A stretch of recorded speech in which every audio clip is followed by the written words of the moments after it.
రోమీలకు రాసిన పత్రిక 3వ అధ్యాయం 27వ వచనంలో ఒక స్పష్టమైన ప్రశ్న కనిపిస్తుంది. కాబట్టి అతిశయ కారణం ఎక్కడా? అది కొట్టివేయబడింది. ఎటువంటి న్యాయాన్ని బట్టి అది కొట్టివేయబడింది? క్రియా న్యాయాన్ని బట్టియా? కాదు. కేవలం విశ్వాస న్యాయాన్ని బట్టియే. దేవునికి అత్యంత అసహ్యమైన పాపం ఏదైనా ఉందంటే అది హృదయ గర్వమే. దేవుని సార్వభౌమాధికారం ఆ గర్వాన్ని ఒక హేయమైన ద్రోహంగా చూస్తుంది. దేవుని గుణగణాలన్నీ ఒక తిరుగుబాటు లాంటి ఆ గర్వాన్ని అణిచివేయటానికి ఏకమవుతాయి. దేవుడు ఇతర పాపాలను తన ఒక్క వేలితో పక్కకు నెట్టివేస్తాడు. కానీ ఈ గర్వమనే దుర్గుణానికి ప్రతిగా మాత్రం తన బహుబలమైన బాహువును బహిరంగంగా బయలుపరిచాడు. లోకంలోని దురాశకు వ్యతిరేకంగా భయంకరమైన తీర్పులు ఉన్నాయని నాకు తెలుసు. కానీ హృదయ గర్వానికి వ్యతిరేకంగా దేవుడు విధించే తీర్పులు పదింతల భయానకమైనవి. మానవాళి చేసిన ఆ మొదటి అతిక్రమంలో గర్వమే ప్రముఖంగా ఉంది అనే విషయాన్ని ఎల్లప్పుడూ జ్ఞాపకం ఉంచుకోండి. ఆనాడు హవ్వ యొక్క ఆశాపూరిత హృదయం మంచి చెడులు తెలిసినదై దేవుని వలె మారాలని కోరుకుంది. అలాగే ఆదాము కూడా ఆ పండును కోసి తినటానికి తెగిస్తే తానే స్వయంగా దైవస్థానానికి హెచ్చింపబడతానని ఊహించాడు. ఆనాటి పరదైసు వినాశనము, నేటి నిస్సారమైన భూమి, మానవ జనన ప్రసవ వేదన, చెమటోడ్చి పనిచేసే దుస్థితి, నిశ్చయమైన మరణము, ఇవన్నీ కూడా ఆనాడు చేసిన ఆ గర్వమనే పాపానికే ఆపాదించవచ్చు. ఒకసారి బాబెలు గోపురాన్ని గుర్తుకు తెచ్చుకోండి. అక్కడ దేవుడు మనుషులను ఎలా చెదరగొట్టి వారి భాషలను ఎలా కలగాపులగం చేశాడో జ్ఞాపకం చేసుకోండి. మానవుని అహంకార గర్వమే అతడిని ఒక మహాసామ్రాజ్యాన్ని నిర్మించేలా చేసింది. తద్వారా లోకంలో గొప్పవాడిగా చలామణి అవ్వాలనే తీవ్ర కోరికతో అతన్ని నడిపించింది. ఆ బాబెలు గోపురం సమస్త తెగలకు ఒక కేంద్ర స్థానంగా ఉండి మానవ వైభవానికి ఒక గొప్ప సింహాసనంగా ఉండాలని అతడు భావించాడు. అయితే గర్వం అంత ఎత్తైన శిఖరానికి ఎక్కకుండా ఉండేలా దేవుడు మనల్ని భూమిపై చెదరగొట్టాడు. ఓ గర్వమా, నీవు నిజంగా దేవుని చేతిలో తీవ్రమైన దెబ్బలు తిన్నావు. నీకు వ్యతిరేకంగా ఆయన తన వాడిగల ఖడ్గాన్ని మెరుగుపెట్టాడు. తన దైవిక యుద్ధోపకరణాలను శుద్ధం చేశాడు. సైన్యములకు అధిపతి అయిన యెహోవా ప్రమాణం చేసి ఉన్నాడు. ఆయన నిశ్చయముగా సమస్త మానవ గర్వాన్ని పాడుచేసి ప్రతి అతిశయాన్ని పెంటకుప్పలో వరిగడ్డి తొక్కబడినట్లు త్రొక్కివేస్తాడు. ఇకపై అంత అహంకారంగా మాట్లాడకండి. గర్వపు మాటలు మీ నోట రానివ్వకండి. బలవంతుల విల్లు విరువబడింది, మానవుని అహంకారం వంచబడింది. ఐగుప్తు రాజైన ఫరోను, దేవుడు ఐగుప్తు దేశం మీదకి తెచ్చిన ఆ 10 భయంకరమైన తెగుళ్లను, సోయను పొలంలో ఆయన చేసిన ఆశ్చర్యకరమైన అద్భుతాలను ఒకసారి జ్ఞాపకం చేసుకోండి. ఎర్ర సముద్రపు అద్భుతాన్ని, నరికివేయబడిన రాహాబును, ఛేదించబడిన భుజంగాన్ని తలంచుకోండి. బబులోనును నిర్మించిన నెబుకద్నెజరును గుర్తుకు తెచ్చుకోండి. అతని గోళ్ళు పక్షుల గోళ్ళులా, అతని వెంట్రుకలు పక్షిరాజు ఈకల్లా పెరిగేంత వరకు అతడు పశువుల వలె గడ్డిని తినటానికి మనుషుల నుండి పారద్రోలబడ్డాడు. దేవునికి మహిమ ఇవ్వనందున పురుగుల చేత తిని చనిపోయిన హేరోదును తలంచుకోండి. తాను వచ్చిన త్రోవనే వెనుకకు వెళ్ళి తన సొంత కుమారుల చేతిలోనే హతమైన సన్హెరీబును జ్ఞాపకం చేసుకోండి. ఎంతోమంది రాజులు, చక్రవర్తులు, మహామహులు తమను తాము హెచ్చించుకొని నేనే ఉన్నాను, నాకంటే వేరెవరూ లేరు అని గర్వంతో పలికినందున, ఓ దేవా, నీ ఒక్క గద్దింపునకే వారంతా నాశనమైపోయారు. వారిని లెక్కించటానికి సమయం చాలదు. ఆయన లోకజ్ఞానులను వెనుకకు మళ్లించి వారి జ్ఞానాన్ని కేవలం వెరితనంగా మార్చేశాడు. ఏ శరీరి కూడా ఆయన పవిత్ర సన్నిధిలో అతిశయించలేడు. అవును, ఆ గర్వం అనేది దేవునిచే ఎంచుకోబడిన స్వంత ప్రజల హృదయాలలో ఆశ్రయం పొందాలని చూసినప్పుడు కూడా దేవుని నిశిత బాణాలు దాన్ని వెతికి మరీ అణిచివేశాయి. దేవుడు తన నమ్మకమైన సేవకులను ఎంతగానో ప్రేమిస్తున్నాడు. కానీ వారిలో ఉండే ఆ గర్వాన్ని మాత్రం ఆయన తీవ్రంగా ద్వేషిస్తాడు. దావీదు మహారాజు దేవుని హృదయానుసారుడైన మనుష్యుడే కావచ్చు. కానీ జనాభా లెక్కించినప్పుడు అతడు గర్వించినందున అతడు 3 ఘోరమైన శిక్షలలో ఒకదాన్ని ఎన్నుకోవలసి వచ్చింది. అతడు చివరకు ఆ భయంకరమైన తెగులునే ఎంచుకోవాల్సి వచ్చింది. అలాగే హిజ్కియా రాజు బబులోను రాయబారులకు తన ఐశ్వర్యాలను, తన రత్న నిధులను గర్వంతో చూపించినప్పుడు అతనికి ఈ బెదిరింపు వచ్చింది. ఇదిగో, ఆ రోజుల్లో వారు నీ కుమారులను బబులోను రాజు మందిరంలో నపుంసకులుగా చేయటానికి పట్టుకొని పోతారు. ఓ నా సహోదరులారా, గర్వానికి వ్యతిరేకంగా దేవుడు అత్యంత భయంకరమైన తీర్పులను విధించడమే కాక మిక్కిలి కఠినమైన హెచ్చరిక మాటలను పలికాడనే సత్యాన్ని ఎన్నడూ మరువకండి. నాశనమునకు ముందు అహంకారము నడుస్తుంది. పడిపోవుటకు ముందు గర్వభావం నడుస్తుంది. గర్వపు చూపును, పొగరబోతు మనస్సును నేను ఏమాత్రము సహించను. గర్వాన్ని, అహంకారాన్ని నేను తీవ్రంగా ద్వేషిస్తున్నాను. గర్విష్ఠుల ఇల్లును యెహోవా పూర్తిగా నాశనం చేస్తాడు. గర్విష్ఠులైన వారి మీద, హెచ్చింపబడిన వారి మీద, హెచ్చుగా కనిపించే వారి మీద, సైన్యములకు అధిపతి అయిన యెహోవా ఉగ్రతాదినం వస్తుంది. వారంతా తగ్గించబడతారు. గర్విష్ఠుడా, నేను నీకు విరోధినై ఉన్నాను అని సైన్యములకు అధిపతి అయిన ప్రభువైన యెహోవా సెలవిస్తున్నాడు. ఇటువంటి భయంకరమైన లేఖన వచనాలు బైబిల్లో వందల సంఖ్యలో ఉన్నాయి. కానీ వాటన్నింటినీ ఇప్పుడు మనం లెక్కించలేము. ఇప్పుడు ఒక ప్రాముఖ్యమైన విషయాన్ని గమనించండి.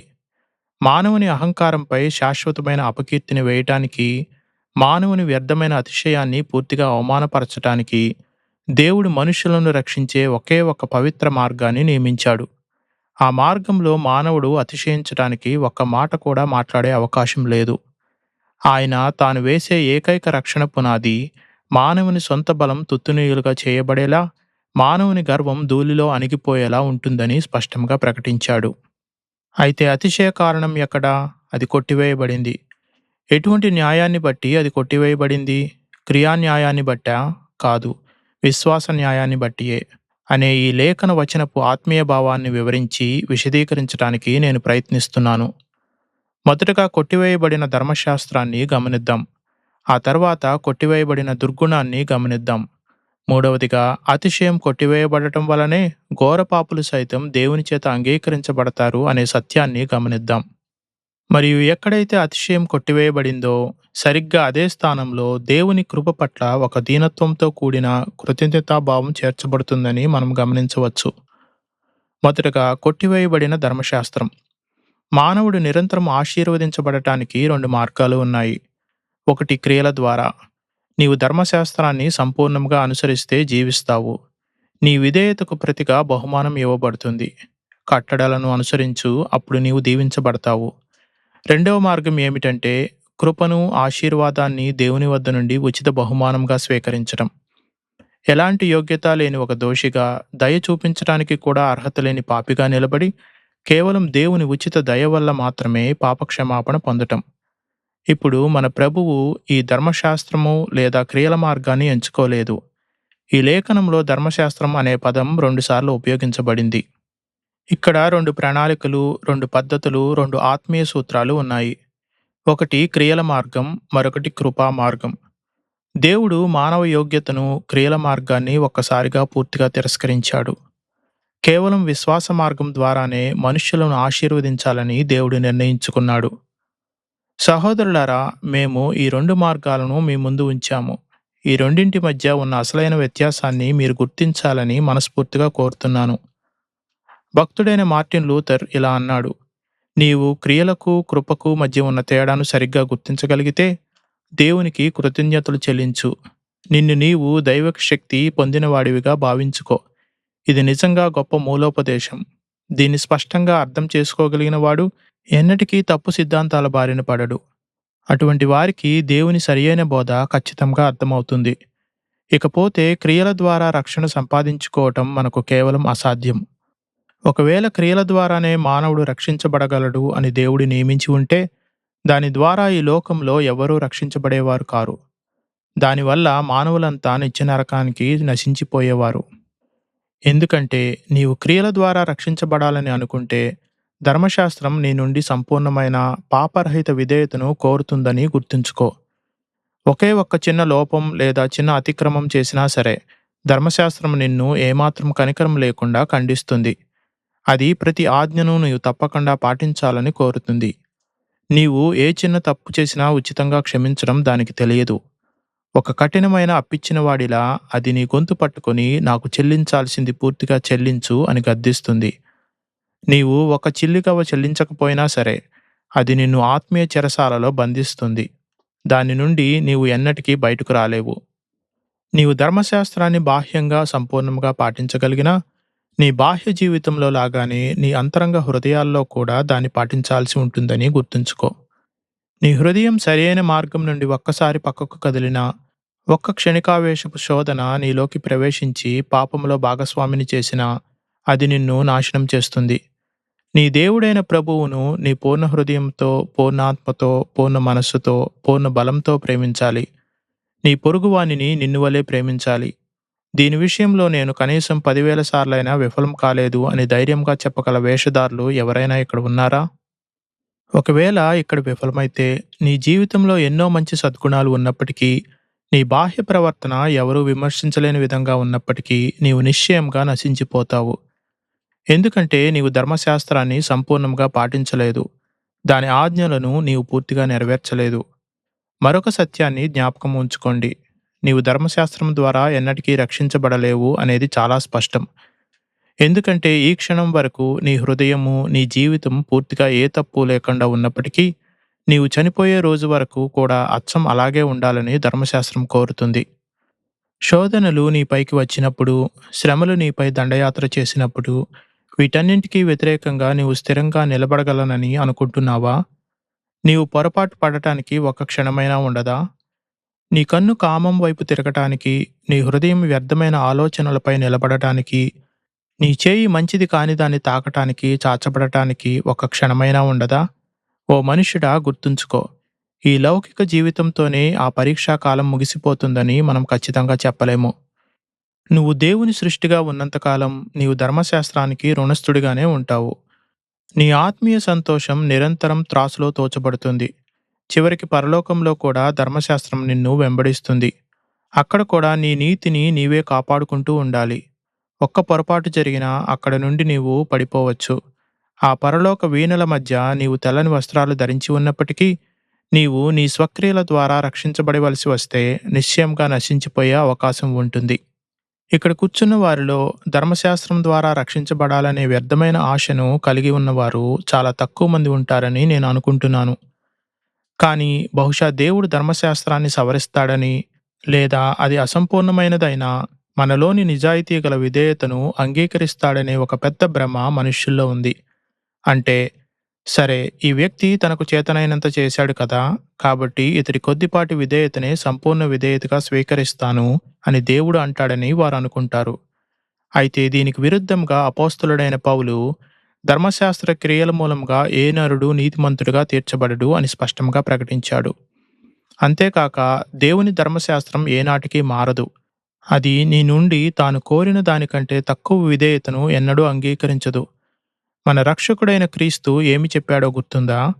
ఆకాశము భూమి గతించిపోవును గాని ధర్మశాస్త్రంలో నుండి ఒక చిన్న సున్నా అయినను పొల్లైనను తప్పిపోదు. మరియు ఆయన మరలా స్పష్టంగా ఇలా అన్నాడు: నేను ధర్మశాస్త్రాన్ని కానీ ప్రవక్తల లేఖనాలను కానీ కొట్టివేయటానికి వచ్చానని తలంచవద్దు. నేను కొట్టివేయటానికి కాదు, వాటిని పరిపూర్ణంగా నెరవేర్చటానికే వచ్చాను. ధర్మశాస్త్రంలోని ఆజ్ఞలన్నీ క్రీస్తు ద్వారా విశ్వాసుల కొరకు నెరవేర్చబడ్డాయి. కానీ ఇంకా దాని క్రింద ఉన్నవారికి మాత్రం ఆ ఆజ్ఞలు ఎంత గొప్పవిగా, ఎంత భారమైనవిగా, ఎంత కఠినమైనవిగా ఉన్నాయో ఇప్పటికీ అలాగే ఉన్నాయి. దేవుని ధర్మశాస్త్రం మార్చబడనంత కాలం ఆయన సంపూర్ణ విధేయత తప్ప మరేదీ అంగీకరించడు. నీవు నీకు చేతనైనంత చేయటానికి, నీ నిజాయితీ గల ప్రయత్నాల ద్వారా రక్షించబడాలని ఆశించినట్లయితే అది కేవలం నీ భ్రమ మాత్రమే. నీవు నీ గర్వంతో చుట్టబడి నశించిపోతావు. అవును, కానీ కొంత కృప ద్వారా, కొంత క్రియల ద్వారా రక్షణ ఉండకూడదా అని కొందరు అడుగుతుంటారు. ఎంతమాత్రం లేదు. విశ్వాస న్యాయాన్ని బట్టి మానవుని అతిశయం పూర్తిగా కొట్టివేయబడిందని అపోస్తలుడు చెప్తున్నాడు. కానీ మనము క్రియల ద్వారా వచ్చే నీతిని ఏమాత్రం అనుమతించినా అతిశయాన్ని మనం మూసివేయలేము. ఎందుకంటే ఆ మేరకు నీవు ఆ మనిషిని తనను తాను రక్షించుకున్నందుకు అభినందించుకునే అవకాశాన్ని ఇస్తున్నావు. నేను స్పష్టంగా చెబుతున్నాను, కేవలం క్రియల ద్వారా రక్షించబడాలని ఆశించడం ఒక పెద్ద భ్రమ. కొంత కృప, కొద్దిగా క్రియలు అనే మిశ్రమ విధానం ద్వారా రక్షించబడాలని ఆశించడం కేవలం ఒక భ్రమ మాత్రమే కాదు, అదొక అసంబద్ధమైన భ్రమ కూడా. ఎందుకంటే కొంత దేవుని కృప, కొంత మానవుని ప్రజ్ఞ కలిసి పనిచేయటం అనేది వాటి స్వభావానికి పూర్తి విరుద్ధం. అది కృపచేతనైన ఎడల ఇకను క్రియల మూలమైనది కాదు. కాని ఎడల కృప ఇకను కృప కాకపోవును అని మన అపోస్తలుడు అనేకమార్లు దృఢంగా ప్రకటించాడు. అది ఒకవేళ మానవ క్రియల చేతనైన ఎడల ఇక ఎంత మాత్రం ఉచిత కృప మూలమైనది కానేరదు. ఈ రెండింటిలో ఏదో ఒకటి మాత్రమే ఉండాలి. ఈ 2 పెళ్లి చేసుకోలేవు. ఎందుకంటే దేవుడు ఈ సంబంధాన్ని తీవ్రంగా నిషేధించాడు. ఆయన రక్షణ అంతా కృపగా ఉండాలి లేదా అంతా క్రియలుగా ఉండాలి. అంతా క్రీస్తుగా ఉండాలి లేదా అంతా మనిషిగా ఉండాలని కోరుకుంటాడు. అంతేగాని క్రీస్తును ఒక అదనపు సహాయకుడిగా ఉంచటం, నీకు సరిపడని చిరిగిన వస్త్రాలకు క్రీస్తు యొక్క కొత్త వస్త్రపు ముక్కతో అతుకువేయటం, క్రీస్తు ద్రాక్ష గానుగలో కొంత భాగాన్ని తొక్కితే నీవు మిగిలిన భాగాన్ని తొక్కటం అనేది ఏనాటికి జరగదు. దేవుని దైవిక శక్తి మనుష్యుల సృష్టితో ఏనాటికి జతకట్టబడదు. మానవ ప్రజ్ఞా పాటవాలు అనే మురికి కాలువ నీటితో యేసు యొక్క పరమ విలువైన రక్తం ఎన్నటికీ కలుపబడదు. పరలోకము నరకము కలిసిపోనంత వరకు, పరిశుద్ధత అపవిత్రత ఒప్పందం చేసుకోనంత వరకు, మన కృత్రిమ రత్నాలు, మన వన్నె వేసిన అబద్ధాలు, కేవలం మురికి గుడ్డలైన మన స్వనీతులు క్రీస్తు యొక్క నిజమైన, వాస్తవమైన, విలువైన, నిత్యమైన దైవిక కార్యాలతో ఏమాత్రం కలవవు. రెండింటిలో ఏదో ఒకటే ఉండగలదు. ఒకటి కేవలం పూర్తిగా మానవుని సొంత యోగ్యత, రెండవది ఏమాత్రం వేరొక దానితో కలపబడని దేవుని ఉచిత కృప. మనుషులలోని ఈ స్వనీతి ఆత్మను వెతికి వేరు చేయడానికి నేనెంత కష్టపడినా అది నాకు దొరకకుండా తప్పించుకుపోతుంది. ఎందుకంటే అది అనేక రకాల ఆత్మీయ రూపాలలో దాగి ఉంటుంది. కాబట్టి నేను తేల్చి చెప్పేది ఏమిటంటే, ఏ రూపంలోనూ, ఏ విధంగానూ, ఏ ఒక్క సందర్భంలోనూ, ఏ స్థాయిలోనూ మనం మన సొంత క్రియల ద్వారా గానీ, లేక ధర్మశాస్త్రం ద్వారా గానీ రక్షించబడము. మనుషులు తమ సొంత నీతిని బ్రతికించుకోవడానికి అనేక దారులను అన్వేషిస్తారు. సరే, నేను నా నిజాయితీ ద్వారా రక్షించబడతానని ఆశించటం లేదు. నా దాతృత్వం ద్వారా కానీ, నా మంచి ప్రవర్తన ద్వారా కానీ రక్షించబడతానని అనుకోవటం లేదు. కానీ నేను బాప్తిస్మం తీసుకున్నాను. ప్రభువు బలను స్వీకరిస్తున్నాను. నేను సంఘంలో సభ్యుడిగా ఉన్నాను. నేను క్రమం తప్పకుండా చర్చికి వెళ్తాను లేదా ప్రార్థనా కూడికలకు వెళ్తాను అని ఒక వ్యక్తి అనవచ్చు. నా స్నేహితుడా, నీవు ఈ బాహ్య క్రియల ద్వారా ఎంతమాత్రం రక్షించబడలేవు. ఎందుకంటే ఈ ఆచారాలు రక్షణ విషయంలో నీకు ఏమాత్రం ప్రయోజనకరం కావు. నీవు నిజంగా రక్షించబడితే దేవుని ఆజ్ఞలు నీకు ఆశీర్వాదకరమైన విషయాలుగా మారతాయి. కానీ నీవు విశ్వాసివి కాకపోతే నీకు వాటిపై అసలు హక్కే లేదు. నీవు ఆత్మీయముగా రక్షించబడకుండా బాప్తిస్మం తీసుకున్నా, ప్రభువు బలను పట్టుకున్నా, నీవు వాటిని తాకిన ప్రతిసారి నీ పాపదోషం మరింత పెరుగుతుంది. అది బాప్తిస్మమైనా లేదా ప్రభువు బల్ల అయినా, నీవు అప్పటికే రక్షించబడితే తప్ప నీకు దేనిపైనా హక్కు లేదు. ఎందుకంటే అవి కేవలం విశ్వాసుల కొరకు మాత్రమే ఉద్దేశించబడిన పవిత్ర నియమాలు. ఈ నియమాలు రక్షించబడిన వారికి గొప్ప దీవెనలు కలిగిస్తాయి. కానీ ఇంకా రక్షించబడిన ఆత్మలకు, అతిక్రమాలలోనూ పాపాలలోనూ చనిపోయిన ఆత్మలకు ఈ నియమాలు ఏ మేలు చేయవు. దానికి భిన్నంగా వాటిని అయోగ్యంగా ముట్టుకోవడం వల్ల అవి వారి పాపాన్ని ఇంకా పెంచవచ్చు. ప్రియులారా, ఇలాంటి బాహ్య ఆచారాలపై ఎంతమాత్రం ఆధారపడకండి. ఒక యాజకుడు నీపై నీళ్లను చిలకరించడం వల్లనో, లేదా దేవుడు నియమించిన బాప్తిస్మపు నీటిలో మునగడం వల్లనో, ఏదో ఒక రకంగా నిన్ను పాపం నుండి విమోచించి పరలోకానికి చేరుస్తుందని కలలు కనవద్దు. ఎందుకంటే ఈ క్రియల మార్గం ద్వారా రక్షణ సంపూర్ణంగా అసాధ్యం. స్వనీతిని ప్రేమించే వ్యక్తిని ఈ స్థావరం నుండి తరిమివేస్తే అతడు మరొక ఆత్మీయ ఆశ్రయం వైపు పరిగెత్తుతాడు. కనీసం తమ మంచి మనోభావాలు తమను రక్షించడానికి సహాయపడతాయని అనుకునేవారు మీకు కనిపిస్తారు. అయితే అవి కూడా మరొక రూపంలో ఉన్నవారి సొంత క్రియలే. నేను చాలా కన్నీరు కారిస్తే లేదా దీనుడిగా ఉంటే, పశ్చాత్తాపంతో దేవుని గురించిన భయం కలిగి ఉంటే నేను దేవుని ముందు నిలబడవచ్చు అని వేలాది మంది అనుకుంటారు. ఇది క్రియల యొక్క అత్యంత హానికరమైన రూపం. ఎందుకంటే నేను పూర్తిగా నా క్రియలపై ఆధారపడి రక్షించబడతాను అనే వారికంటే ఈ ఆత్మీయ భ్రమలోనే ఎక్కువ మంది మోసపోయారు. నీవు నీ సొంత మనోభావాలపై నమ్మకముంచితే ఖచ్చితంగా నశించిపోతావు. నిజమైన పశ్చాత్తాపం ఒక ఆశీర్వాదకరమైన కృప. దేవుని పరిశుద్ధాత్మ ద్వారా పాపాన్ని గురించిన ఒప్పందం కలగటం ఒక గొప్ప భాగ్యం. కానీ ఇవి ఏ విధంగానైనా నీకు రక్షణను సంపాదించి పెడతాయని అనుకోవటం దేవుని వాక్య బోధనలన్నిటికీ పూర్తిగా విరుద్ధంగా ప్రయాణించటమే. ఎందుకంటే రక్షణ కేవలం దేవుని ఉచిత కృప ద్వారానే కలుగుతుంది. మరికొందరు తమ మనోభావాల వల్ల కాకపోతే కనీసం తమకున్న వేదాంత జ్ఞానం ద్వారా రక్షించబడతామని భావిస్తారు. వారికి అనేక క్రైస్తవ ఉపదేశాలను గురించిన పరిపూర్ణ అవగాహన ఉంటుంది. వారు విశ్వాసం ద్వారా నీతిమంతులుగా తీర్చబడటాన్ని నమ్ముతారు. వారి వేదాంత జ్ఞానమే వారికున్న ధైర్యం. తాము విశ్వాసం ద్వారా నీతిమంతులుగా తీర్చబడతామనే ఆ సిద్ధాంతాన్ని నమ్ముతున్నాము కాబట్టి తాము రక్షించబడతామని వారు భ్రమపడతారు. వారు తమకున్న దైవోపదేశాల జ్ఞానాన్ని బట్టి గర్విస్తారు. మిగిలిన సంఘమంతా ఒక అబద్ధంతో మోసపోయిందని భావిస్తూ తోటి విశ్వాసులపై ఎంతో భయంకరమైన అహంకారంతో తమను తాము హెచ్చించుకుంటారు. ఇది క్రియల ద్వారా వచ్చే రక్షణ తప్ప మరొకటి కాదు. కాకపోతే అవి చేతులతో కాకుండా కేవలం తలతో చేయబడిన క్రియలు. నీవు సిద్ధాంతాలపై మాత్రమే ఆధారపడితే, వాటి మీద నీకున్న వేదాంత నమ్మకాన్ని బట్టి నీవు రక్షించబడతావని ఆశిస్తే, నీవు తలలో మాత్రమే దేవుని సత్యాన్ని అంగీకరిస్తున్నందున రక్షించబడతావని ఊహిస్తే, నీవు దైవిక సత్యాన్ని ఇంకా ఎరుగవు. నీవు ఇంకా అబద్ధంలోనే ఉన్నావు. ఎందుకంటే రక్షణ దేవునిది కాదు, మనిషిది అనే సాతాను అబద్ధాన్ని నీవు ఇంకా గట్టిగా అట్టిపెట్టుకుని ఉన్నావు. స్వనీతి అనేది మన ఎముకల్లో పుట్టి మన శరీరాల్లో బయటపడుతుందని నాకు తెలుసు. దాని ఆధిపత్యం అణిచివేయబడిన విశ్వాసిలో కూడా అప్పుడప్పుడు పైకి లేస్తూనే ఉంటుంది. అతడు ఒక ప్రసంగం ఎంతో బాగా చేసినప్పుడు అపవాది ఆ ఉపన్యాస వేదిక మెట్లు ఎక్కి వచ్చి, అబ్బా, ఈరోజు ప్రసంగం చాలా బాగా చేశావు అని మెచ్చుకుంటుంది. అతడు బహిరంగంగా ప్రార్థించినప్పుడు, అసాధారణమైన వాక్పటిమ కలిగి ఉన్నప్పుడు, నీవు ఎంత మంచి తలాంతులు ఉన్న గొప్ప వ్యక్తివి అని వెనుక నుండి సాతాను గుసగుస వినిపిస్తుందేమోనని అతడు ఎంతో జాగ్రత్తగా ఉండాలి. అవును, ఒక వ్యక్తి తన ప్రభువుతో ఆత్మీయ పర్వత శిఖరంపై ఉన్నప్పుడు కూడా, నీలో ఏదో ఒక గొప్పతనం ఉండే ఉంటుంది, లేకపోతే దేవుడు నిన్ను ఇలా ప్రసంగపీఠంపై వాడుకునేవాడు కాడు కదా అని తనను తాను అభినందించుకోకుండా నిరంతరం జాగ్రత్తగా ఉండాలి. సహోదరులారా, మీరు మీ పరిశుద్ధత గురించి ఆలోచిస్తున్నప్పుడు క్రీస్తు నుండి దృష్టి మళ్లించడానికి శోధించబడితే దాన్ని తక్షణమే దూరంగా త్రోసివేయండి. మీరు పాపాన్ని గూర్చి పశ్చాత్తాపపడుతున్నప్పుడు కూడా మీరు క్రీస్తుపై మీ విశ్వాసపు కన్ను ఉంచలేకపోతే ఆ పశ్చాత్తాపం గురించి మళ్ళీ పశ్చాత్తాపపడవలసి వస్తుందని గుర్తుంచుకోండి. దేవునికి అర్పించదగిన నీతి మనలో ఏమీ లేదు. మనం రాజీపడి చేసే ప్రతి పనిలోనూ ఒక రకమైన దుర్వాసన, కుళ్ళిపోయిన స్థితి ఉన్నాయి. దేవుని చేత మనకు జ్ఞానముగా, నీతిగా, పరిశుద్ధతగా, నిత్య విమోచనముగా చేయబడిన క్రీస్తు యేసు ద్వారా తప్ప మనము దేవుని ముందుకు ఎన్నటికీ రాలేము. ఈ విధంగా దేవుడు స్వయంగా తిరస్కరించిన క్రియల ప్రణాళికను నేను ఖండించటానికి ప్రయత్నించాను.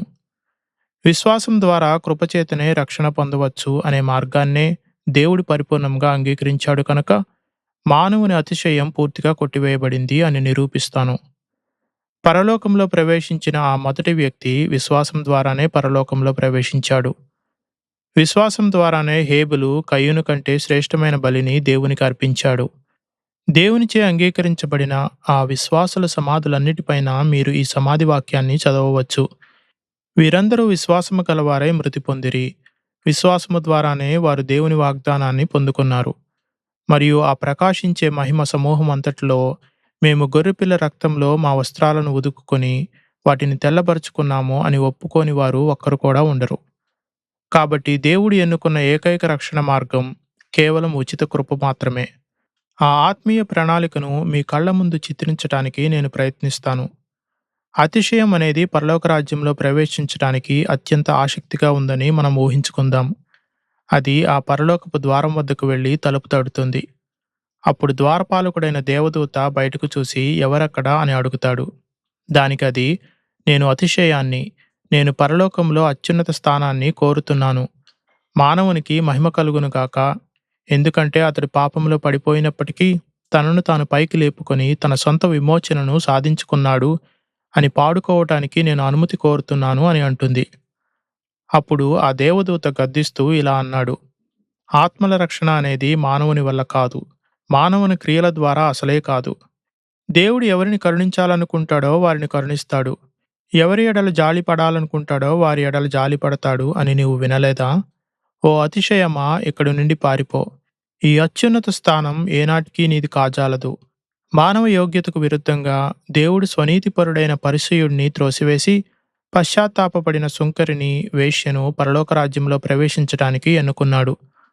అందుకు ఆ అతిశయం బదులిస్తూ ఇలా అంది, సరే, అత్యున్నత స్థానంలో కాకపోయినా ఆ ప్రకాశించే పరిశుద్ధుల సమూహం మధ్య ఎక్కడో ఒక మూల నా స్థానాన్ని నన్ను తీసుకొనివ్వండి. దేవుడు తన ప్రజలను ఎన్నుకున్నప్పటికీ అది ఆయన ముందుగా చూసిన వారి మంచి క్రియల వలన, ఆయన ముందుగా ఎరిగిన వారి విశ్వాసం వలనే అని భూమిపై బోధించబడనివ్వండి.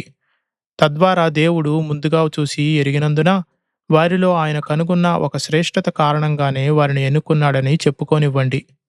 కాని ఆ పరలోక ద్వారపాలకుడు ఇలా అన్నాడు, లేదు, నీవు అక్కడ కూడా నీ స్థానాన్ని తీసుకోలేవు. ఎందుకంటే ఈ ఆత్మీయ ఎంపిక లోకపు పునాది వేయబడక ముందే క్రీస్తు యేసులో దేవుడు చేసుకున్న నిత్య సంకల్పన వలన జరిగింది. ఈ ఎంపిక మానవ క్రియల వలన కాదు, కేవలం ఉచిత కృప వలననే జరిగింది. దేవుడు మనిషిని రక్షణ కొరకు ఎన్నుకోవటానికి గల మూల కారణం మనిషిలో ఏమాత్రం లేదు. అది కేవలం ఆయన అపారమైన కృపా సంకల్పంలోనే ఉంది. మరియు దేవుడు ముందుగా ఎరిగినట్లుగా నీవు చెప్పే ఆ సద్గుణాల విషయానికొస్తే, అవి ఒకవేళ మనుషుల్లో ఉన్నట్లయితే వాటన్నిటికీ స్వయంగా దేవుడే కర్త. ఆ మనుషుల మంచి క్రియలు అనేది దేవుడు చేసుకున్న ఎన్నిక వలన కలిగిన ఆత్మీయ ఫలితమే కాని ఆ దైవిక ఎంపికకు కారణం ఎంతమాత్రం కాదు. దేవుడు ఈ మనుషులను విశ్వాసం కొరకు, మంచి క్రియల కొరకు ముందే నియమించాడు. అంతేగాని వారి విశ్వాసము, మంచి క్రియలు ఆయన ఎంపికకు మూల కారణం కాజాలవు. అప్పుడే ఆ పరలోకపు ద్వారం నుండి ఒక బూరధ్వని వినబడింది. ఆ పిల్లలు ఇంకా పుట్టకముందే, వారు ఏ మంచి గాని చెడు గాని చేయకముందే, దేవుని సంకల్పం చొప్పున చేయబడిన ఆత్మీయ ఎన్నిక స్థిరంగా నిలబడేలా, క్రియల మూలంగా కాక కేవలం పిలుస్తున్న వాని మూలంగానే ఉండునట్లు పెద్దవాడు చిన్నవానికి సేవ చేస్తాడు అని ఆమెతో చెప్పబడింది. చివరకు దేవుని ఆత్మీయ ఎంపికలో మానవ క్రియలకు ఏ స్థానము లేనందున అక్కడ తన స్థానాన్ని తీసుకోవటానికి తనకు చోటు లేదని ఆ అతిశయం తెలుసుకుంది. దాంతో అది పరలోకంలో వేరే ఎక్కడైనా ఉండవచ్చేమోనని ఆలోచించుకుంది. కాబట్టి కొంత సమయం తర్వాత ఆ అతిశయం దేవదూతతో ఇలా అన్నది, సరే, నేను దైవిక ఎంపిక యొక్క కూర్చీని అధిరోహించలేకపోతే కనీసం మారుమనస్సు యొక్క స్థానంలో కూర్చోవటానికైనా నేను అంగీకరిస్తాను. ఎందుకంటే హృదయపూర్వకంగా పశ్చాత్తాపపడి విశ్వసించేది నిశ్చయంగా మానవుడే కదా. ఆ ద్వారపాలకుడు ఆ ప్రాథమిక సత్యాన్ని నిరాకరించలేదు. అప్పుడు ఆ దుష్టాత్మ ధైర్యం తెచ్చుకొని ఇలా అన్నది, ఒక మనిషి సువార్తను విశ్వసించి మరొకడు విశ్వసించకపోతే అది నిశ్చయంగా ఆ మనిషి సంకల్పం యొక్క క్రియే అయి ఉండాలి. అతని సంకల్పం స్వతంత్రంగా పక్షపాతం లేకుండా ఉన్నందున అతడు విశ్వసించి పశ్చాత్తాపపడి తద్వారా రక్షించబడ్డాడు కాబట్టి అది ఆ మనిషి యొక్క గొప్ప యోగ్యత అయి ఉండాలి. ఎందుకంటే తనతో సమానమైన అవకాశాలు కలిగి నిస్సందేహంగా అదే దైవిక కృపను కలిగి ఉన్న ఇతరులు దేవుడు అందించిన ఆ దయను తిరస్కరించి నశించిపోతారు. కానీ ఈ వ్యక్తి మాత్రం దాన్ని అంగీకరిస్తాడు. కాబట్టి కనీసం నేను ఇక్కడైనా నా స్థానాన్ని తీసుకోనివ్వండి. కానీ ఆ దేవదూత పరిశుద్ధ కోపంతో ఇలా అన్నాడు, కూషీయుడు తన నల్లని చర్మాన్ని, చిరుతపులి తన మచ్చలను స్వయంగా మార్చుకోగలవా? మనలో సంకల్పించటానికి, తన ఇష్టప్రకారం చేయటానికి బలాన్ని కలుగు చేసేవాడు సాక్షాత్తు దేవుడు కాడా? ఆయన తన సొంత సంకల్పం వలన సత్యవాక్యం ద్వారా మనలను ఆత్మీయముగా కన్నాడు. అది మానవుని సంకల్పం వలన కాదు, రక్తమాంసాల వలన కాదు, శారీరక పుట్టుక వలన అసలే కాదు. ఓ అతిశయించువాడా, నీవు చెప్పే ఈ స్వేచ్ఛా సంకల్పం ఒక పెద్ద అబద్ధం. దేవుడిని ఎన్నుకునేది మనిషి కాదు, దేవుడే తన కృపతో మనిషిని ఎన్నుకుంటాడు. ఎందుకంటే మన రక్షకుడైన క్రీస్తు ఏమి చెప్పాడో గుర్తులేదా? మీరు నన్ను ఏర్పరచుకోలేదు కానీ నేనే మిమ్మల్ని ఏర్పరచుకున్నాను అని స్పష్టంగా చెప్పాడు. మరియు ఆయన ఆనాటి భక్తిహీనులతో ఏమి చెప్పాడో తెలుసా? మీకు ఆత్మీయ జీవం లభించేలా మీరు నా యొద్దకు రానేరరు అని పలికాడు. దీని ద్వారా ఆయన మానవుని స్వేచ్ఛా సంకల్పం యొక్క అన్ని గర్వపు ఆలోచనలకు చావుదెబ్బ కొట్టాడు. ఎందుకంటే మనిషికి తనంతట తాను జీవం లభించేలా ఆయన యొద్దకు రాలేడు అని ఆయన తేల్చి చెప్పాడు. మరొక స్థలంలో అది చాలదన్నట్లుగా ఆయన మళ్ళీ ఇలా అన్నాడు, నన్ను పంపిన తండ్రి నిన్ను ఆకర్షిస్తేనే తప్ప ఎవడూ నా యొద్దకు రాలేడు. కాబట్టి ఆ అతిశయం ఆ దేవదూత పలికిన సత్యవాక్యాలను అంగీకరించటానికి ఇష్టపడనప్పటికీ పరలోక ద్వారం నుండి బయటకు తోసివేయబడింది. అది పరలోకంలో మారుమనస్సుకు ఇవ్వబడిన చోటును ఏమాత్రం తీసుకోలేకపోయింది. అప్పుడు అది ద్వారం వెలుపల నిలబడి ఉండగా కొద్దిగా కూడా సిగ్గుపడకుండా అక్కడ ఉన్న పరిశుద్ధుల సమూహమంతటి నుండి పరలోక ప్రాకారాలపై తేలియాడుతున్న ఒక గొప్ప కీర్తనను విన్నది. ఆ పవిత్ర స్వరాలు ఇలా పాడుతున్నాయి, మాకు కాదు ప్రభువా, మాకు కాదు, నీ పరిశుద్ధ నామానికే సమస్త స్తుతి మహిమలు కలుగునుగాక. పరలోక విందును సిద్ధపరిచిన ఆ పరమ ప్రేమే మమ్మల్ని లోపలికి తీసుకురావటానికి బలవంతం చేసింది. లేకపోతే మేమందరం ఈ రక్షణ ఆహ్వానాన్ని తృణీకరించి మా పాపములోనే పూర్తిగా నశించిపోయి ఉండేవాళ్ళం. ఆ పాట విన్న అతిశయం మళ్ళీ ఇలా అన్నది, సరే, నాకు అంత ఉన్నత స్థానం లేకపోయినా పర్వాలేదు. కనీసం సహనానికి ఇవ్వబడే చిన్న స్థానాన్ని అయినా నాకు ఇవ్వండి. దేవుడు ఆ వ్యక్తిని రక్షించినందుకు ఆయనకే మహిమ చెందుతుంది. అయినప్పటికీ ఆ వ్యక్తి తాను పొందిన కృపకు నమ్మకంగా ఉన్నాడని కనీసం చెప్పుకోనివ్వండి. అతడు నాశనంలోనికి తిరిగి వెళ్లకుండా ఎంతో మెలకువగా కనిపెట్టి చాలా జాగ్రత్తగా ఉండి దేవుని ప్రేమలో తనను తాను కాపాడుకున్నాడు. అందువలన అతనికి కొంతైనా ఆత్మీయ ఘనత చెందవలసి ఉంది కదా. ఎందుకంటే చాలామంది విశ్వాసంలో వెనుకబడి నశించిపోయినప్పటికీ అతడు కూడా అలాగే చేయగలిగినప్పటికీ పాపంతో పోరాడాడు. ఈ విధంగా అతడు దేవుని కృపను సరిగ్గా ఉపయోగించడం ద్వారా తనను తాను భద్రంగా కాపాడుకున్నాడు. కాబట్టి నేను సహనం యొక్క కుర్చీపై కూర్చుంటాను. కానీ ఆ దేవదూత గద్దిస్తూ ఇలా బదులిచ్చాడు, లేదు లేదు, ఆ స్థానానికి కూడా నువ్వు ఎంతమాత్రం అర్హుడవు కావు. మిమ్మల్ని మీరు దేవుని ప్రేమలో కాపాడుకోండి అని లేఖనాల్లో రాయబడిందని నాకు తెలుసు. కానీ అదే అపోస్తలుడు మానవ శరీర బలాన్ని ఆస్పదం చేసుకోవటాన్ని పూర్తిగా నిషేధించాడు. తొట్టిల్లకుండా మిమ్మల్ని కాపాడటానికి, తన మహిమ ఎదుట ఆనందంతో మిమ్మల్ని నిర్దోషులుగా నిలబెట్టడానికి శక్తిగల మన రక్షకుడైన అద్వితీయ దేవునికి, మన ప్రభువైన యేసుక్రీస్తు ద్వారా మహిమ, మహాత్మ్యం, ఆధిపత్యం, అధికారం యుగయుగములకు పూర్వము, ఇప్పుడు, సర్వయుగములు కలుగునుగాక. ఒక లేఖనంలో అది పరిశుద్ధమైన ఆజ్ఞ అయినప్పటికీ మరొక లేఖనంలో అది దేవుని నిబంధన వాగ్దానముగా ఉంచబడింది. అక్కడ ఇలా రాయబడింది, వారు నా యొద్ద నుండి తొలగిపోకుండా ఉండేలా నేను నా భయాన్ని వారి హృదయాలలో ఉంచుతాను. సహోదరులారా, మనం విశ్వాసంలో స్థిరంగా నిలిచి ఉండటం అనేది మన సొంత శక్తిపై ఆధారపడి లేదని మీకు నాకు చాలా బాగా తెలుసు. మనం సహించగలగడం అనేది మన సొంత చేతుల్లోనే ఉంటుందనే ఆ అర్మేనియన్ సిద్ధాంతం ఒకవేళ నిజమైతే మనమందరం నిశ్చయంగా నశించిపోవాల్సిందే. నేను ఒక్క నిమిషం కూడా నన్ను నేను కాపాడుకోలేను. అలాంటిది సంవత్సరాల తరబడి నన్ను నేను కాపాడుకోవటం ఎంత అసంభవం. ఒకవేళ క్రీస్తు గొర్రెలు దారి తప్పి నశించిపోవటం సాధ్యమైతే, అయ్యో, నా చంచలమైన బలహీనమైన ఆత్మ రోజుకు 1000 సార్లు దారి తప్పిపోతుంది. కానీ లేఖనం స్పష్టంగా ఏమి చెబుతోంది? నేను నా గొర్రెలకు నిత్య జీవాన్ని ఇస్తున్నాను. అవి ఎన్నటికీ నశించిపోవు. ఎవడూ వాటిని నా చేతిలో నుండి ఎత్తుకొని పోలేడు. వాటిని నాకు ఇచ్చిన నా తండ్రి అందరికంటే గొప్పవాడు. ఎవడూ నా తండ్రి చేతిలో నుండి వాటిని ఎత్తుకొని పోలేడు. మరియు అపోస్తలుడు ఏమి చెబుతున్నాడు? మరణమైన, జీవమైన, దేవదూతలైన, ప్రధానులైన, ఉన్నవి అయినా, రాబోయేవైనా, అధికారులైన, ఎత్తైన, లోతైన, సృష్టించబడిన మరి ఏదైనా, మన ప్రభు అయిన క్రీస్తు యేసునందలి దేవుని ప్రేమ నుండి మనలను ఎడబాపనేరవని రూఢిగా నమ్ముతున్నాను. దీనికి సంబంధించి లెక్కలేనన్ని లేఖన భాగాలను ఉదహరించటానికి నాకు సమయం చాలదు. కానీ లేఖనాల్లో అత్యంత స్పష్టంగా వెల్లడి చేయబడిన ఉపదేశం ఏదైనా ఉందంటే అది పరిశుద్ధాత్మ శక్తి ద్వారా పరిశుద్ధులు విశ్వాసంలో స్థిరంగా నిలిచి ఉంటారు అనే ఉపదేశమే. ఈ పరమ విలువైన సత్యాన్ని సందేహించే వ్యక్తికి త్రిత్వాన్ని, క్రీస్తు యొక్క దైవత్వాన్ని లేదా కల్వరి ప్రాయశ్చిత్తపు వాస్తవాన్ని సందేహించడానికి కూడా అంతే కారణం ఉంటుంది. క్రీస్తునందు ఉన్నవారు నేటికీ నిత్యజీవాన్ని కలిగి ఉన్నారు మరియు వారు ఎన్నటికీ నశించిపోరు అనే మాటల అర్థంలో అది అత్యంత స్పష్టంగా చెప్పబడింది. విశ్వాసుల ఈ నిలకడ తమ సొంత క్రియలపై ఆధారపడి లేదు. రక్షణలోని మిగిలిన భాగాల వలె ఇది కూడా దేవుని అగాధమైన ప్రేమ నుండి ఉద్భవించినందున మానవుని అతిశయం స్పష్టంగా కొట్టివేయబడింది. చివరగా ఆ అతిశయం కొన్నిసార్లు మహిమలో కొద్దిగా ప్రవేశించడానికి మార్గం అడుగుతుంది. పరలోక మహిమలో రకరకాల స్థాయిలు ఉంటాయి అనే సిద్ధాంతం సంఘంలో ప్రాచుర్యంలో ఉంది. కానీ ఆ ఆలోచన స్వనీతితో ఎంతో కొంత ముడిపడి ఉంటుందేమో అని నేను కొన్నిసార్లు భయపడుతుంటాను. ఒక నక్షత్రానికి మరొక నక్షత్రానికి మహిమలో తేడా ఉంది అనేది ఒక గొప్ప సత్యమే. కానీ ఈ నక్షత్రాలు తమ కాంతి యొక్క స్థాయిలో తేడా లేకుండానే అలా ప్రకాశించవచ్చు. ఒక నక్షత్రం ఒక రకమైన కాంతితో, మరొకటి ఇంకొక వర్ణంతో ప్రకాశించవచ్చు. నిజానికి ఒకే పరిమాణం ఉన్న నక్షత్రాలలో కూడా అనేక రకాల రంగులు ఉన్నాయని ఖగోళ శాస్త్రవేత్తలు మనకు చెబుతున్నారు. ఒక వ్యక్తి తన హోదాలో, గౌరవంలో లేదా స్థాయిలో తేడా లేకుండానే మరొకరి కంటే విభిన్నంగా ప్రకాశించవచ్చు.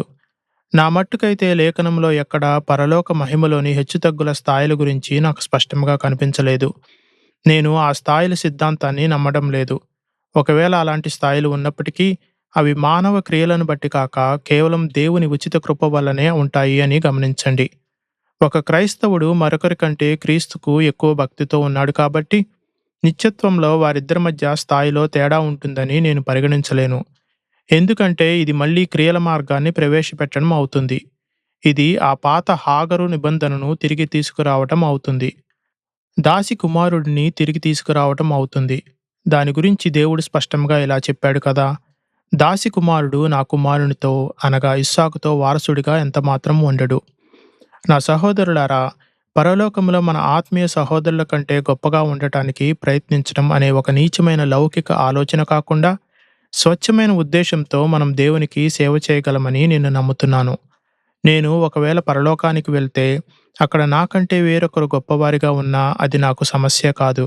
ఎందుకంటే నాకన్నా ఎవరైనా పరలోకంలో ఎక్కువ సంతోషం పొందితే వారిని చూసి నేను కూడా అంతకంటే ఎక్కువ సంతోషాన్ని పొందుతాను.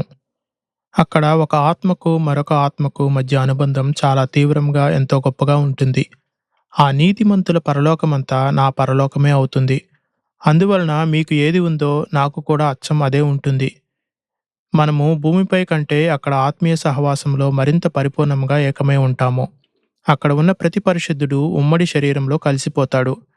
నిశ్చయముగా సహోదరులారా, మీలో ఎవరైనా పరలోకంలో నాకంటే ప్రకాశవంతమైన స్థలాలు, ఎక్కువ సంతోషం, ఎక్కువ ఆనందం కలిగి ఉంటే అది తెలుసుకొని నేను ఎంతో సంతోషిస్తాను.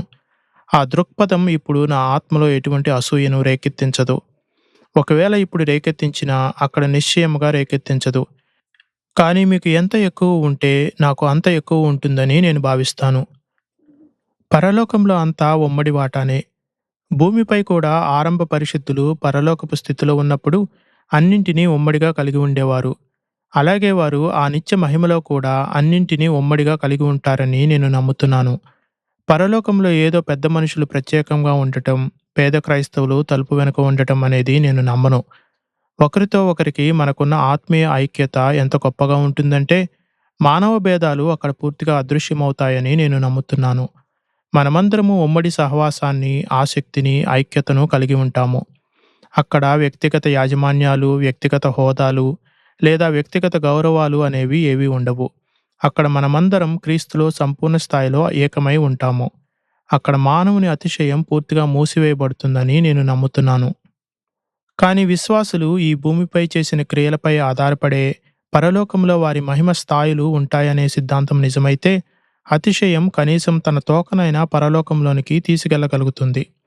అయితే ఈ లేఖనం అతిశయం పూర్తిగా కొట్టివేయబడింది అని స్పష్టంగా చెబుతోంది. ఓ అతిశయమా, నీవు లోపలికి వచ్చి నేలపై కూర్చోవటానికి అనుమతించబడ్డావు అని వాక్యం చెప్పటం లేదు. కానీ తలుపు మూసివేయి, దాన్ని అసలు లోపలికి అనుమతించవద్దు అని స్పష్టంగా సెలవిస్తోంది. కానీ నన్ను లోపలికి రానివ్వు, నేను చాలా నిశ్శబ్దముగా ఉంటాను. కనీసం నా పాదాన్ని లోపలికి పెట్టనివ్వు అని అతిశయం బతిమాలుతుంది. అయితే ఆ ద్వారం వద్దున్న దేవదూత స్పష్టంగా ఇలా చెప్తాడు. అతిశయమా, నీవు ఎక్కడి నుండి వెళ్ళిపో. నీవు క్రిందకి విసిరివేయబడి ముక్కలు ముక్కలు చేయబడ్డావు. ప్రవేశం అడగటానికి మళ్ళీ ద్వారం వద్దకు రాగలిగితే తీవ్రమైన సిగ్గుతో తరిమివేయబడతావు. అతిశయం పూర్తిగా కొట్టివేయబడింది. అది ఏ భావంలోనూ, ఏ షరతులతోనూ లేదా ఏ స్థాయిలోనూ లోపలికి అనుమతించబడదు. ఎందుకంటే కృపా నిబంధనలో మానవ క్రియల కణం కూడా ఎంతమాత్రం అనుమతించబడదు. అది పైనుండి క్రింది వరకు, ఆల్ఫా నుండి ఒమేగా వరకు కేవలం ఉచిత కృప మాత్రమే. అది మానవునిది కాదు, మానవుని ద్వారా కాదు, ఇష్టపడే వాని వల్ల కాదు, పరిగెత్తే వాని వల్ల కాదు, కేవలం కనికరం చూపించే దేవుని వలననే జరుగుతుంది. అందువలన విశ్వాస న్యాయాన్ని బట్టి అతిశయం కొట్టివేయబడింది. రక్షించబడటానికి తమ యొద్ద ఎటువంటి యోగ్యత లేదని తెలుసుకున్న దీనపాపులకు క్రీస్తు యేసులో ఒక గొప్ప ఆదరణ ఉంది. అతిశయం ప్రవేశించకుండా మూసివేయబడిన ఆ దేవుని ద్వారం వద్దనే మీకు ఒక నిరీక్షణ ఉంది. దీనిని మరింత స్పష్టంగా వివరిస్తాను. అయ్యా, నేను ఎన్నడూ దేవుని మందిరానికి హాజరు కాలేదు. ఈ సమయం వరకు నేను దొంగగా, తాగుబోతుగా జీవించాను అని నీవు అనవచ్చు. కొద్దిగా మంచితనం ఉన్న పాపులకు, నిజాయితీపరులైన అవిశ్వాసులకు, నీకు మధ్య దేవుని దృష్టిలో వ్యత్యాసం ఏమీ లేదు. వారు విశ్వసించనందున నశించిపోయారు. నీవు కూడా అంతే. అత్యంత నిజాయితీపరులు రక్షించబడితే అది వారి నిజాయితీ వల్ల కాదు, కేవలం దేవుని ఉచిత కృప వల్లనే అవుతుంది. అలాగే అత్యంత పెద్ద మోసగాడు రక్షించబడాలన్నా సరే, అదే కృపా విధానం ద్వారా రక్షించబడవలసి ఉంటుంది. అత్యంత పవిత్రులైన, అత్యంత పాపులైనా సరే, ఇరువురికి పరలోకంలోనికి వెళ్ళటానికి ఒకే ఒక రక్షణ ద్వారం ఉంది. మనం దేవుని వద్దకు వచ్చినప్పుడు మనలో శ్రేష్ఠులైన వారు ఏమీ ఎక్కువ తీసుకురాలేరు. అలాగే మనలో నీచులైన వారు కూడా అంతకంటే తక్కువ ఏమీ తీసుకురాలేరు. నేను ఈ విధంగా చెప్పినప్పుడు కొందరు, అయితే లోకంలో నీతిగా ఉండటం వల్ల ప్రయోజనం ఏమిటి అని ప్రశ్నిస్తారని నాకు తెలుసు. అయితే శ్రద్ధగా వినండి. ఇద్దరు వ్యక్తులు నీటిలో పడిపోయారు అనుకుందాం. అందులో ఒక వ్యక్తి ముఖం మురికిగా ఉంది. మరొకరి ముఖం శుభ్రంగా ఉంది. అప్పుడు పడవ వెనుక భాగం నుండి ఒక రక్షణ తాడు నీటిలోకి విసరబడింది. ఆ తాడు మాత్రమే మునిగిపోతున్న వారిని కాపాడగలదు. అలాంటప్పుడు వారి ముఖాలు శుభ్రంగా ఉన్నాయా లేదా మురికిగా ఉన్నాయా అనే దానితో పని లేకుండా ఆ తాడును పట్టుకున్నవాడే రక్షించబడతాడు అనేది సత్యం కాదా? అందువలన నేను శుభ్రతను తక్కువగా అంచనా వేస్తున్నానా? నిశ్చయముగా కాదు. కానీ అది మునిగిపోతున్న వ్యక్తిని ఏమాత్రం కాపాడలేదు. అదేవిధంగా ఒక వ్యక్తి యొక్క స్వంత నిజాయితీ చనిపోతున్న ఆ వ్యక్తి ఆత్మను కాపాడలేదు. ఆ రక్షణ తాడును కనుక పట్టుకుంటే మురికిగా ఉన్నవాడు తన మాలిన్యంతోనే పైకి లాగబడవచ్చు. కానీ ఆ తాడు లేకపోతే ఎంత శుభ్రంగా ఉన్నవాడైనా తన శారీరక శుభ్రతతో సహా మునిగిపోక తప్పదు. లేదా ఈ ఉదాహరణను తీసుకోండి. ప్రాణాంతకమైన క్యాన్సర్ ఉన్న ఇద్దరు వ్యక్తులు ఉన్నారు. వారిలో ఒకరు గొప్ప ధనవంతుడు, ఊదా రంగు రాజవస్త్రాలు ధరించాడు. మరొకరు పేదవాడు. అతడు కొన్ని చిరిగిన గుడ్డలతో చుట్టబడి ఉన్నాడు. అప్పుడు నేను వారితో, మీరిద్దరూ ఇప్పుడు రోగం విషయంలో ఒకే స్థితిలో ఉన్నారు. ఇక్కడ మహావైద్యుడైన యేసు స్వయంగా వస్తున్నాడు. ఆయన ఒక్క స్పర్శ మీ ఇద్దరిని బాగు చేయగలదు. మీ మధ్య ఎటువంటి తేడా లేదు అన్నట్లయితే, నేను ఒక వ్యక్తి యొక్క మంచి వస్త్రాలు మరొకరు చిరిగిన గుడ్డల కంటే శ్రేష్టమైనవి కావు అని చెబుతున్నానా? నిస్సందేహంగా లోక సంబంధమైన విషయాలలో అవి మంచివే. కానీ ఆ తీవ్రమైన వ్యాధిని నయం చేసే విషయంలో మాత్రం వాటికి ఎటువంటి సంబంధమూ లేదు. అదేవిధంగా మన మానవ నీతి అనేది లోపల దాగి ఉన్న నీచమైన హృదయానికి పైన కప్పే ఒక ముసుగు లాంటిది. ఆ వ్యక్తి తన పాపాన్ని బట్టి శిక్షించబడాలి అనే దైవిక వాస్తవాన్ని అది ఎంతమాత్రం మార్చలేదు. నేను ఒక సైనిక వైద్యుడిగా ఉండి ఒక యుద్ధం జరిగిందని అనుకుందాం. అక్కడ ఒక వ్యక్తి ఉన్నాడు. అతడు కెప్టెన్, ఎంతో ధైర్యవంతుడు. అతడు తన సైనికులను యుద్ధం మధ్యలోనికి నడిపించాడు. అయితే అతడు తీవ్రముగా గాయపడి రక్తం కారిపోతుంది. అక్కడ పిరికివాడైన ఒక సాధారణ సైనికుడు కూడా అచ్చం అలాగే గాయపడ్డాడు. నేను వారిద్దరి దగ్గరకు వెళ్ళి, మీరిద్దరూ ఆపద విషయంలో ఒకే స్థితిలో ఉన్నారు. మీరిద్దరూ ఒకే రకమైన ప్రాణాంతక గాయాన్ని కలిగి ఉన్నారు. నేను మీ ఇద్దరిని బాగు చేయగలను అని అంటాను. కానీ వారిలో కెప్టెన్ గర్వంతో, వెళ్ళిపో, నీతో నాకు పని లేదు అని చెబితే అతని ఆ గాయమే అతని మరణానికి కారణమవుతుంది. ఆ కెప్టెన్, నాకు నీవు వద్దు, నేను కెప్టెన్ని, వెళ్ళి ఆ సాధారణ సైనికుణ్ణి చూడు అని చెబితే అతని ఆనాటి ధైర్యము, అతని మిలిటరీ హోదా అతని ప్రాణాన్ని కాపాడతాయా? ఎంతమాత్రం కాపాడలేవు. అవి మెచ్చుకోదగ్గ విషయాలే కావచ్చు, కానీ రక్షించే విషయాలు మాత్రం కావు. మనుషుల సొంత క్రియల విషయంలో కూడా అచ్చం అంతే.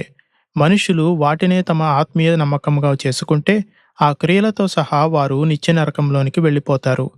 అన్ని రకాల నీచ పాపాలతో నిండిన వారికి కూడా బిషప్ స్థానంలో ఉన్నవారికి ఉన్నట్లే అదే ఏకైక రక్షణ మార్గం తెరిచి ఉందని చెప్పటం ఎంత గొప్ప సువార్త! దేవుని దయ విషయంలో మన మధ్య ఎటువంటి తేడాలు లేవు. మనమందరము ఆయన ఎదుట ఖండించబడ్డాము.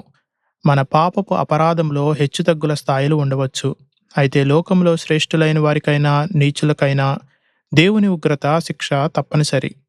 ఈ సువార్త అందరికీ సమానంగా లభిస్తుందని చెప్పగలిగినందుకు దేవుణ్ణి స్తుతించండి. ఇది మనిషిలోని స్వనీతిని అంతటినీ సంపూర్ణంగా ఖండిస్తుంది. ముఖ్యంగా మనిషి అతిశయించే ప్రతిదాన్ని అది చంపివేస్తుందని దేవునికి కృతజ్ఞతలు చెప్పండి. ఎందుకంటే మనిషి మంచిదిగా భావించే స్వనీతి తరచుగా దేవుని దృష్టిలో హేయమైన, అసహ్యకరమైనదిగా మారుతుంది.